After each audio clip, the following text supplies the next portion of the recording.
बहुत तेजी से विभिन्न प्रजातियों की कई मछलियां विकसित हुई।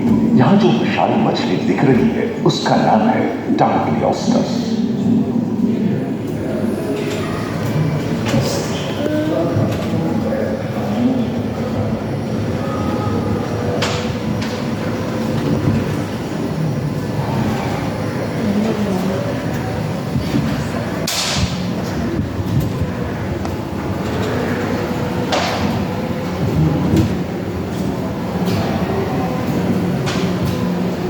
लगभग 35 करोड़ वर्ष पहले धरती पर पेड़ पौधों का जन्म हुआ, जो बढ़ते गए और घने जंगलों में बदल गए। घूम, मकड़े, आदिम पंखहीन पतंग एवं एक्नोस्टेगा जैसे उभयचर प्राणियों का आविर्भाव हुआ। सरीसृप जैसे स्तनपायी डायमेट्रोडोन प्रकट हुए, जिसकी पीठ पर नौका के पाल की तरह एक अंग था, जो ताप को नियंत्रित रखने में मदद करता था। सरीसृप की तरह ही एक अन्य स्तनपायी प्राणी साइनोनेथस इन दिनों काफी प्रभावशाली हो उठा था। इसकी विशेषताएं कुत्ते से बहुत मिलती थी।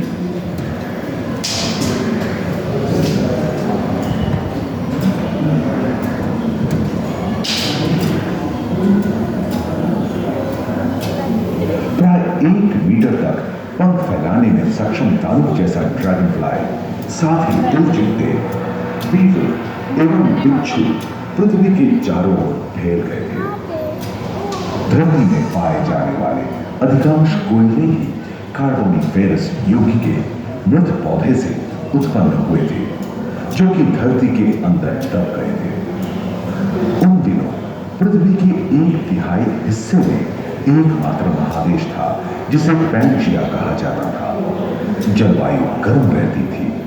भूभाग पर प्रागैतिहासिक सरीसृपों का ही शासन था, जिन्होंने शुष्क जलवायु के साथ खुद को ढाल लिया था।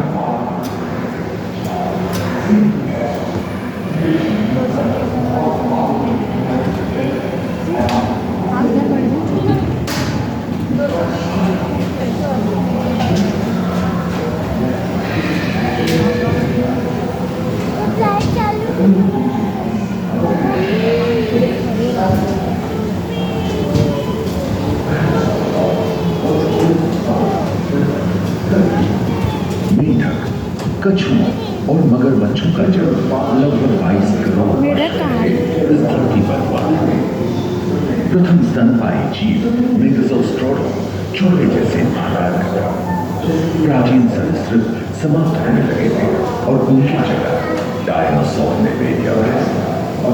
ये घटना प्राय 20 करोड़ वर्ष पहले घटी थी। डायनासोर विभिन्न आकार एवं मांग के थे और धरती के कोने में फैल गए थे एवं जलवायु के अनुकूल खुद को ढाल दिया था। इनमें से कुछ तो गिलहरी की तरह हल्के फुल्के थे और कुछ 15 पूर्ण वयस्क हाथियों जितने भारी थे।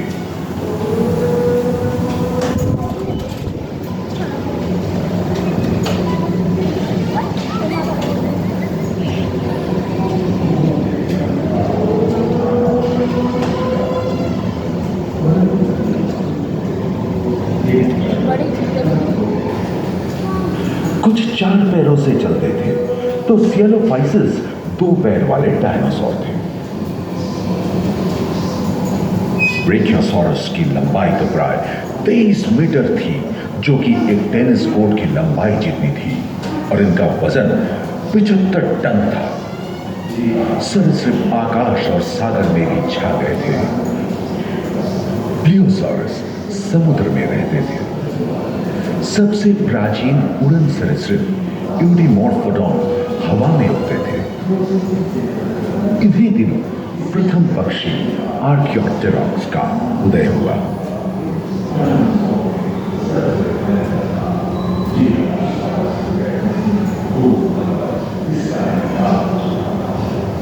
अगले 10 करोड़ वर्षों तक यानी जुरासिक के अंतिम चरण से क्रेटेशियस युग का प्रथम चरण तक डायनासोर के लिए स्वर्णिम युग रहा। जलवायु में नमी की मौजूदगी से पृथ्वी पेड़ पौधों से भर उठी थी।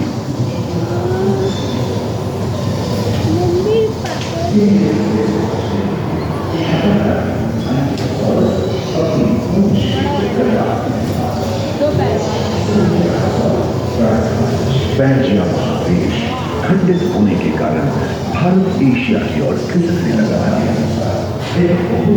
महादेशी प्लेटों में हलचल होने से ज्वालामुखी के रूप में लावा निकलने लगी। इसके फलस्वरूप आए भूकंप से विभिन्न भौगोलिक आकार एवं आकृतियां स्पाइनोसॉरस की पीठ पर मौका के बाल की तरह एक अंक हुआ करता है, जिससे वो अपने शरीर के भाव को नियंत्रित करता था। वेलोसिराप्टर, गैलीमाइनस एवं ओविराप्टर जैसे छोटे डायनासोर तो ओलंपिक के तेज धावकों की तरह दौड़ सकते थे। पैरासॉरोलॉपस और कोरिथोसॉरस के स्तर पर कलगी होती थी। करीबन 5 मीटर लंबे पंख वाले टेरोनॉडॉन उड़ने एवं फिसलने में आए। सुनने में विचित्र लगे, पर अधिकांश डायनासोर जैसे कि ट्राइसेराटोप्स और एंकिलोसॉरस शाकाहारी थे। लॉरेसिया और भूतवारा नाम के 2 गहन महादेश में रूपांतरित हुए एवं समुद्री गर्भ के कठोर आवरण से रॉकीज एवं अन्य पर्वत श्रेणियां निर्मित हुई।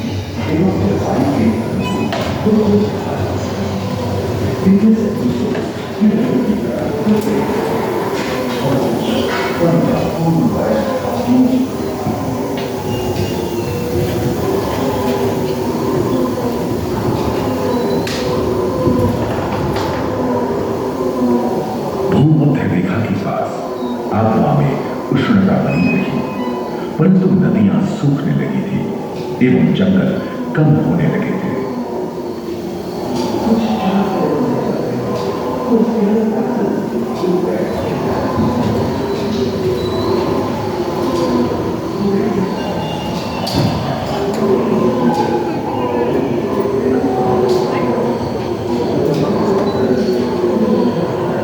एकांत महादेश में जीव जंतुओं का विकास स्वतंत्र रूप से शुरू हुआ।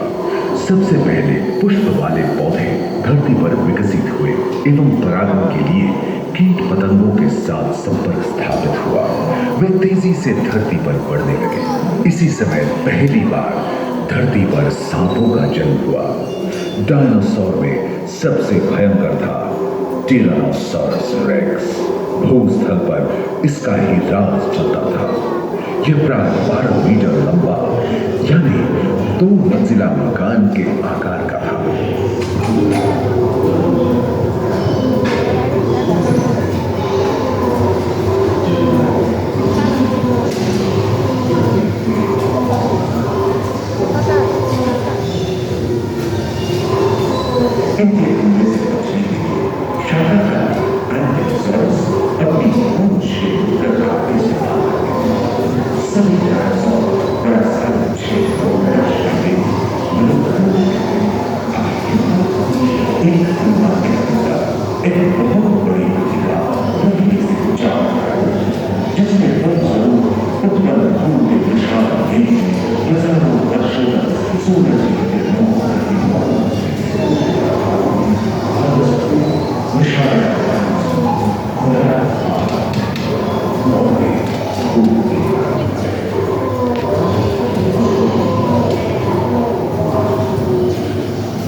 विश्व के कई हिस्से जंगल में हरे भरे हो गए।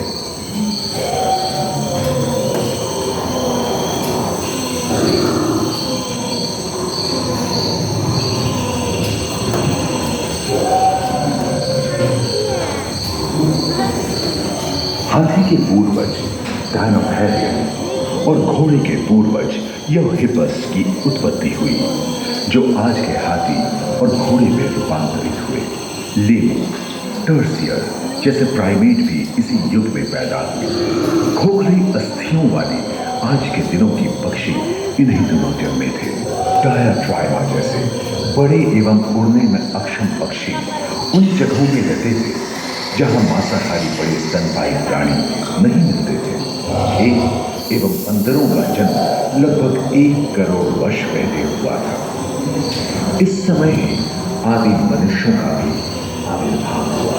जलवायु में शीतलता आने एवं ध्रुवों पर बर्फ की चादर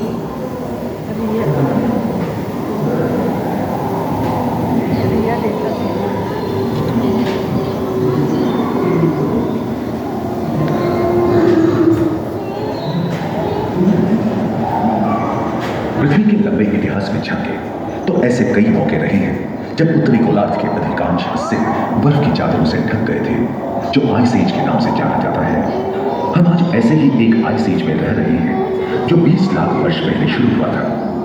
रोईदार गेंडे, रोईदार स्तनपायी और कस्तूरी गायों ने अपने शरीर के रोमों की सहायता से शीतल जलवायु के साथ तालमेल बैठा दिया था। पुष्ट गुंबद आकार के खोलनुमा ग्लाइकोडोन जैसे विशाल आर्madillo भी उन दिनों मौजूद थे। सिल्वर टूथ वाले बाघ और विशाल सिंह वाले हिरण जंगल के शान से विचरण करते थे। संभवतः सामने के दांत से मांस को चीरने फाड़ने में हुई अड़चन के कारण यह समय के साथ विलुप्त हो गए। वहीं दानव आकार के हिरण हिंसक जानवरों से बचने के लिए तेजी से नहीं भाग सकते थे। फलस्वरूप वे भी ओझल होते गए। इस समय से ही आधुनिक मानव का क्रमिक विकास शुरू हुआ और विशालकाय स्तनपायी प्राणी धीरे धीरे विलुप्त होने लगी।